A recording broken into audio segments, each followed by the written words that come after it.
Hey guys, welcome to another video.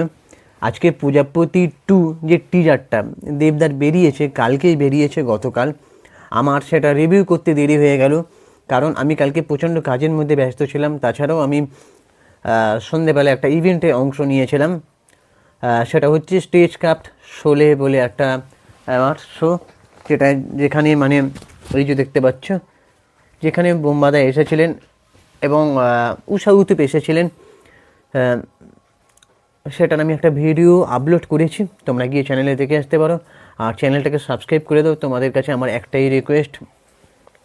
R bell আইকনটা press করে রাখো, চ্যানেলে গিয়ে ঘুরে আসো, ভিডিওগুলো দেখো, আশা করি ভালো লাগবে। এই চ্যানেলে শুধুমাত্র movie analyse, comedy video, entertainment video বানানো হয়। তো যাই হোক, তো দেবদার যে প্রজাপতি 2 সিনেমার টিজারটা দেখলাম, তার আগে বলে রাখি 2021, 2022, 2023 এই যে অভিজিৎ সেন এবং দেবদার যে জুটিটা পরপর কিন্তু ক্রিসমাসের ছবি দিয়েছে, ঠিক আছে। শুধু 2024-এ সেটা সম্ভব হয়নি, আবারও 2025-এ সেই একই জুটি, পরিচালক অভিজিৎ সেন, অতনু রায়চৌধুরী এবং দেবদার জুটি ছবি আসতে চলেছে। দেবদার এবং মিঠুনদার যে প্রজাপতি 2, সেই প্রজাপতি সিনেমাটা, তার আগের সিনেমাটা প্রজাপতি, সেটা কিন্তু বড় সড়ো একটা হিট সিনেমা, হিট ফর্মুলা। বাবা ছেলের একটা যুগলবন্দি দেখা গেছিল।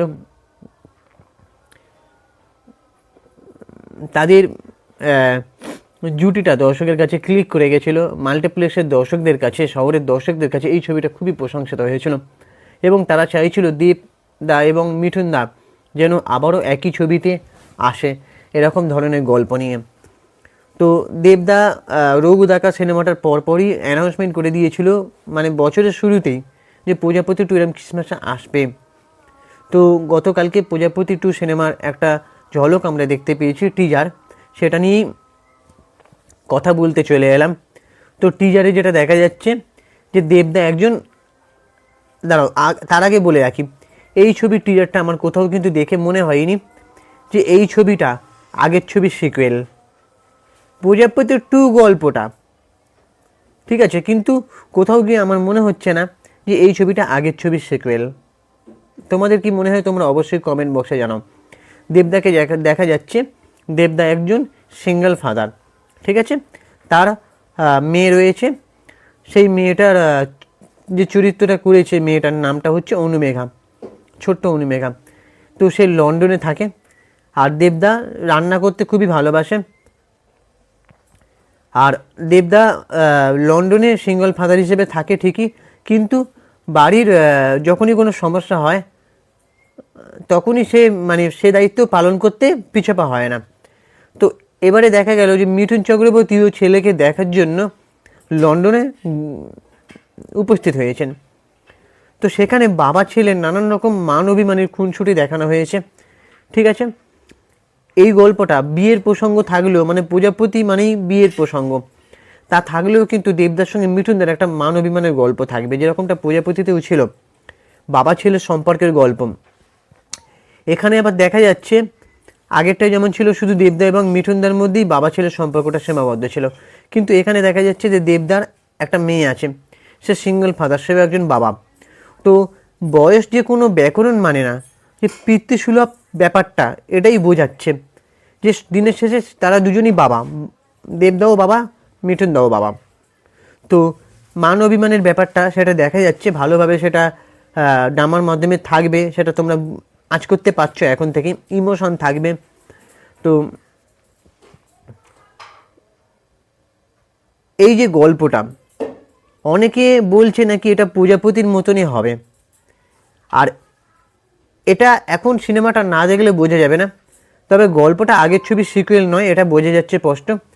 আর এখানে দেখা যাচ্ছে দেবদাও বাবা, বিয়ের প্রসঙ্গ আছে। দেবদা এবং মিঠুনদা ছাড়াও এখানে অভিনয় করেছেন ইদিকা পাল, খরাজ মুখোপাধ্যায়, অনির্বাণ চক্রবর্তী, আর জ্যোতির্ময়ী কুণ্ডু আছে ছোট পর্দার। তার এই প্রথম বড় পর্দায় কাজ।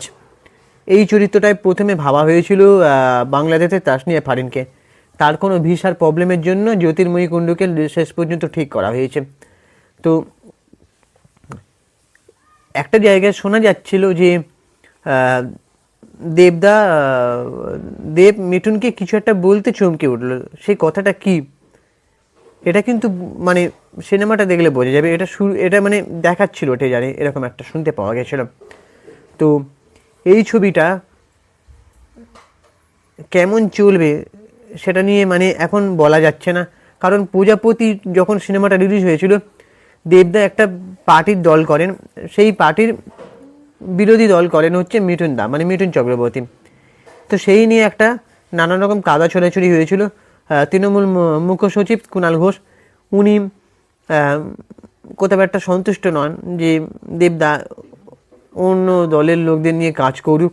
আর দেবদা এদিকে বলেছে বারবার যে আমার যে অভিনেতাকে পছন্দ হবে অ্যাক্টর অ্যাক্ট্রেস তারা বিরোধী দলের হলেও আমি তাদের নিয়ে কাজ করব, কারণ আমার কাছে অভিনয়ের ছবিটা নির্ভর করে সব কিছু। দলের জায়গা, ছবির জায়গা। এবার দেখা যাক এরকম কোনো কন্ট্রোভার্সিটি আবার ক্রিয়েট হয় কি না। তো একটা জায়গায় ইভেন্টে দেখা গেছিলো ফেডারেশনের বিজয় সম্মেলনীতে, সেখানে দেবদা কুণালদার একটা মেলবন্ধন দেখা গেছিলো। আবার সব কিছু ঠিকঠাক যে খুনসুটি করতে দেখা গেছিলো, যে দেবদা বলছে আর কতদিন পেছনে লাগবে, কুণাল ঘোষ আবার বলছে ইয়ার্কি করে যে পেছনে লাগার জন্য একটা ভালো পিছন দরকার হয়। দেবদা আবার তার উত্তরে বলছে তার মানে আমি ঠিকঠাক জায়গায় পৌঁছাতে পেরেছি। তো আবার জানি না কাঠি করবে কি না, বা ছবিটা নিয়ে আরও বিতর্ক কন্ট্রোভার্সিটি ক্রিয়েট হবে কি না, এটা সময়ই বলবে। তো এবার তোমাদের কি ওপিনিয়ন তোমরা অবশ্যই জানাও। চ্যানেলটাকে সাবস্ক্রাইব করে দাও আর বেল আইকনটা প্রেস করে দাও। আমি ইনস্টাগ্রামে রয়েছি চিঙ্কি বাবু 2531, তোমরা ওখানে গিয়ে ফলো করে দাও। টাটা, দেখা হচ্ছে পরে ভিডিওতে। ততক্ষণে নিজের শরীরে খেয়াল রাখো, সুস্থ থাকো, ভালো থাকো।